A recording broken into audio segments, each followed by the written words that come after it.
Hello everyone, आज है 14 मार्च और आज इस वीडियो में हम बात करेंगे टाटा मोटर्स के बारे में। देखिए, 417 रुपए के आसपास टाटा मोटर्स का शेयर ट्रेड कर रहा है। बाजार में आज थोड़ी सी गिरावट जरूर है और यहां पर भी आपको उसका असर देखने को मिल रहा है। तकरीबन 1-1.5% की गिरावट टाटा मोटर्स में हम यहां पर देख रहे हैं।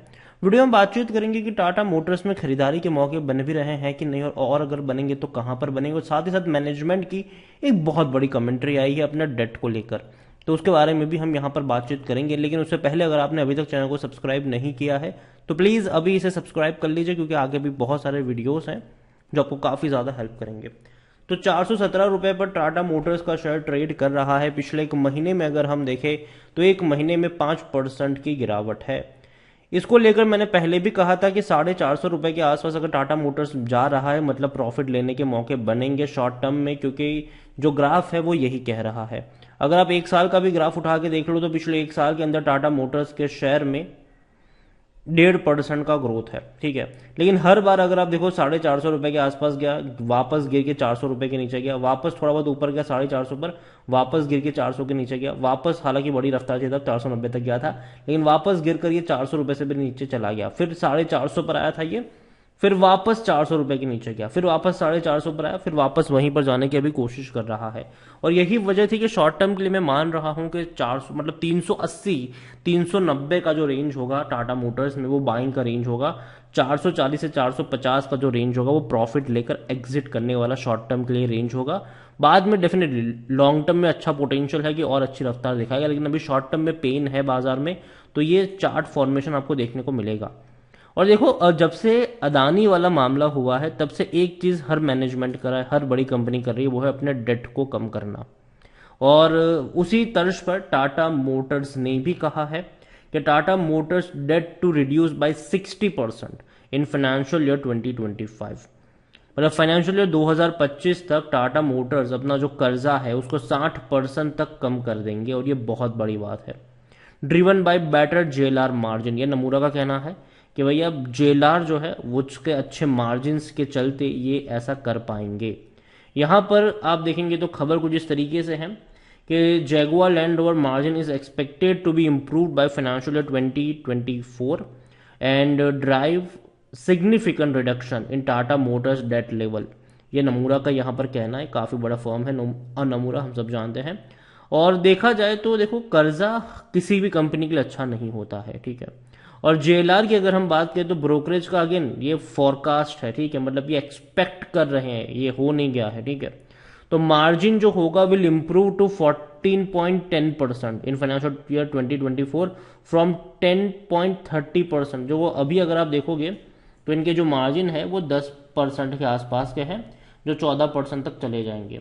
And it will the key driver for the auto major के जो डेट है उसको रिड्यूस करने में फाइनेंशियल 2025 तक। और ये बड़ी बात है कि भैया इतना डेट ये लोग रिड्यूस करने का प्लान कर रहे हैं।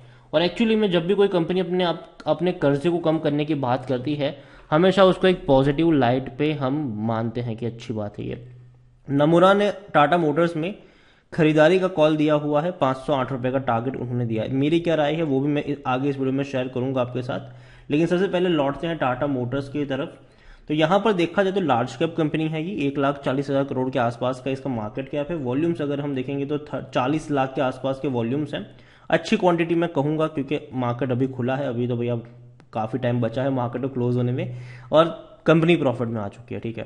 दिसंबर क्वार्टर में बड़े लंबे अरसे बाद इसने 2,955 करोड़ का प्रॉफिट किया है, और ये बहुत बड़ी बात है क्योंकि एक्सपेक्टेड नहीं था। कई सारे ब्रोकरेज फर्म की रिपोर्ट थी कि प्रॉफिट इनका मुश्किल से होगा 300-400 करोड़ का होगा, लेकिन इतना बड़ा प्रॉफिट एक्सपेक्टेड नहीं था किसी का भी।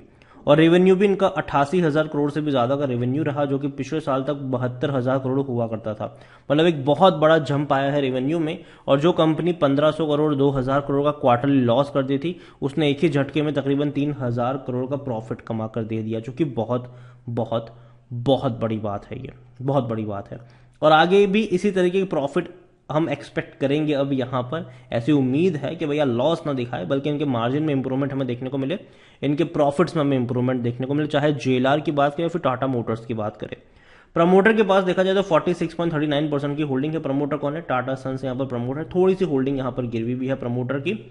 टाटा मोटर्स को लेकर अगर हम देखेंगे तो अच्छी क्वांटिटी में शेयर अभी ट्रेड जरूर हो रहे हैं, और साथ ही साथ टाटा अपने नेक्स्ट आईपीओ को भी प्लान करे, टाटा टेक्नोलॉजीज का। वो देखेंगे जब उसकी अपडेट आएगी, डेफिनेटली हम उसके बारे में भी बात करेंगे। According to Moneycontrol user 100% लोग कह रहे हैं खरीदारी करो यहाँ पर। कंपनी को लेकर अगर हम देखेंगे तो कंपनी के देखो, पहली चीज की कंपनी डिविडेंड तो पे नहीं कर रही है, 2016 से इसने पे करना बंद कर दिया था, क्योंकि लॉस अगर आप देखो तो पिछले कुछ क्वार्टर में काफी भारी भरकम लॉस रहे हैं, और डेफिनेटली आने वाले कुछ सालों तक कंपनी डिविडेंड पे नहीं करेगी। रीजन सिंपल है कि कंपनी चाहती है कि उस पैसों का इस्तेमाल किया जाए अपने एक्सपांशन प्लान को लेकर, क्योंकि इनका एक्सपांशन प्लान काफी बड़ा है। ईवी में भी काफी कुछ कर रही है ये कंपनी, जो कि बहुत अच्छी बात है ये। रेवेन्यू फ्रंट पर अगर आप देखोगे तो इनके रेवेन्यू अब तक कम हो रहे थे, लेकिन अब बढ़ना शुरू हो चुके हैं। 2021 में इनका जो रेवेन्यू था वो 2.5 लाख करोड़ के आसपास का था, लेकिन 22 में वो बढ़कर 2,77,000 करोड़ से भी ज्यादा का रहा, और अभी क्वार्टरली इनका 90,000 करोड़ का आप एवरेज मान के चलो कि रेवेन्यू देखने को मिल रहा है, मतलब कि 3.5 लाख करोड़ तक के रेवेन्यू होंगे, जो कि अब तक के सबसे हाईएस्ट रेवेन्यू हो सकते हैं इनके फाइनेंशियल ईयर 2023 में, और अगर ऐसा हो गया तो बहुत अच्छी बात होगी। प्रॉफिट्स की अगर हम बात करें कंपनी में, तो आप देखिए पिछले 4 साल से लगातार लॉस था यहाँ पर, कोई बड़े लॉसेस है, छोटे मोटे नहीं थे ये। 30,000 करोड़, 11,000 करोड़, 13,000 करोड़, 11,000 करोड़, तो बड़े लॉसेस थे सालाना। लेकिन अभी 2023 में पिक्चर चेंज होता नजर आ रहा है। हाँ, लेकिन अगेन ऐसा नहीं होना चाहिए कि लास्ट दिसंबर क्वार्टर में अच्छा प्रॉफिट दिखा दिया, अब जब मार्च के रिजल्ट्स आए तो भैया सारी चीज़ पे मिट्टी मिल गई, तो ऐसा नहीं होना चाहिए। अच्छे रिजल्ट्स हम एक्सपेक्ट कर रहे हैं, वैसे अगर आते हैं तो ही हम लॉन्ग टर्म में अच्छी तरीके से कह सकते हैं कि हाँ भागेगा ऊपर की तरफ। टाटा मोटर्स के बारे में अगर हम देखें तो टाटा मोटर्स में यहाँ पर 81% एनालिस्ट कहते हैं खरीदारी करो, और जहाँ तक बात है शेयर होल्डिंग की, तो प्रमोटर के पास अगर हम देखेंगे तो 46.39% की होल्डिंग है, छोटी सी होल्डिंग प्रमोटर की 0.84% गिरवी है, और mutual fund, domestic institution, FIS भी अच्छी खासी क्वांटिटी में खरीदारी करके बैठे हुए हैं। 6.93% है म्यूचुअल फंड के पास, 8.36% है डोमेस्टिक के पास, 18.15 है एफआईएस के पास। रिटेल और अदर की मिलाकर 20.16% की होल्डिंग जरूर है, लेकिन उनमें से जो रिटेल इन्वेस्टर्स हैं उनके पास 15.25% की होल्डिंग है।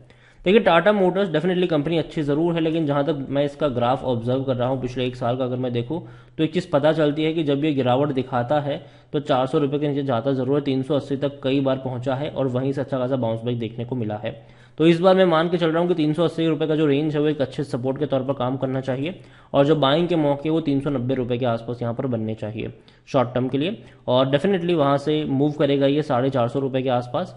देखो गिरावट मैं अभी भी क्यों एक्सपेक्ट कर रहा हूँ कि देखने को मिलेगी, क्योंकि मैं ये मान के चल रहा हूँ कि शायद हो सकता है कि फेड्स जो है वो अपने इंटरेस्ट रेट को बढ़ाएगा, जिससे जेएलआर को कुछ टाइम के लिए प्रॉब्लम होगी। उसके बाद आरबीआई भी अपने इंटरेस्ट रेट को बढ़ाएगा, जिससे टाटा मोटर्स को भी कुछ टाइम के लिए प्रॉब्लम होगी। देखिए इंटरेस्ट रेट बढ़ने का सिंपल मतलब यही है कि लोग अपने जो प्लान्स होते हैं गाड़ी खरीदने के उसको डीले कर लेते हैं। रीजन सिंपल है कि भैया गाड़ियां महंगी हो जाती है, क्योंकि ज़्यादातर लोग जो गाड़ी खरीदते हैं वो लोन लेके खरीदते हैं, जो मिडिल क्लास लोग होते हैं वो लोन लेके खरीदते हैं गाड़ी, और कहीं ना कहीं अगर इंटरेस्ट रेट बढ़ जाते हैं तो वो गाड़ी की लोन और किस्तें होती है वो महंगी हो जाती है। दूसरी बड़ी बात यहाँ पर यह भी है कि बड़ी बड़ी कंपनियों में छटनी चल रही है, लोगों को जॉब से निकाला जा रहा है। अब जिसकी नौकरी नहीं रही वो एक्स्ट्रा खर्चे करने के बारे में सोचेगा भी नहीं, और जिनकी ऑलरेडी जॉब है उसके ऊपर भी सर पे तलवार लटकी हुई है कि कब तक रहेगी। तो ये कंसर्न यहाँ पर जरूर है, और इसीलिए लोग अभी क्या करें सेविंग करना ज्यादा प्रीफर कर रहे हैं, ना कि लग्जूरियस एक्सपांड करना ज्यादा। हाँ, जो लोग अच्छा वेल्दी फैमिली से हैं, या फिर वो अच्छा खासा बिजनेस है उनका, या फिर अच्छी खासी जॉब है उनकी, या फिर अच्छा खासा पैसा है जिनके पास, ठीक है, वो डेफिनेटली अफोर्ड कर लेंगे, वो डेफिनेटली अपने खर्चों के ऊपर उतना ज़्यादा सोचेंगे नहीं। लेकिन जो मिडिल क्लास पब्लिक है, जो मतलब टाटा मोटर्स खरीदने वाली जो गाड़ियां है, मतलब टाटा की जो गाड़ी खरीदने वाला जो मिडिल क्लास आदमी है, वो एटलीस्ट एक बार के लिए सोचेगा कि भैया गाड़ी अभी के लिए कुछ वक्त के लिए डीले कर लेता हूं मैं। और ये कंसर्न यहाँ पर जरूर है, और यही मुझे लगता है कि शॉर्ट टर्म के लिए एक पेन होगा इस सेक्टर के लिए पूरे के पूरे। और यही वजह है कि मैं कहूंगा आपसे कि जल्दबाजी मत करेगा यहाँ पर बाय को लेकर, खास करके 420 और 430 रुपए के रेंज में, और जिस प्राइस पर है अभी ये, मैं मान के चल रहा हूँ कि 390 रुपए का जो रेंज है वहां पर अच्छे खासे मौके बनेंगे, और जो खरीदारी के मौके हैं वो वहीं पर देखने को अभी के लिए मुझे लग रहे हैं। बाकी मर्जी आपकी है, वीडियो को यहीं पे एंड करूंगा। पसंद आए तो लाइक कर, शेयर कर, चैनल अगर पहली बार है तो प्लीज सब्सक्राइब करें। और टाटा मोटर्स के अलावा महिंद्रा एंड महिंद्रा भी भैया 1100 रुपए का ये शेयर है, टीवीएस भी देखे तो 1000 का है, आयशर भी 3000 रुपए के आसपास ट्रेड करा है। और अगर आप चाहते हैं कि मैं इनके ऊपर भी एक डिटेल वीडियो बनाऊं तो कमेंट में जिस किसी कंपनी के ऊपर आप वीडियो चाहते हैं उसका नाम लिखिए। अगर कमेंट ज़्यादा आएगी तो डेफिनेटली अगले वीडियो में उसके ऊपर ही बात करी जाएगी। Thank you.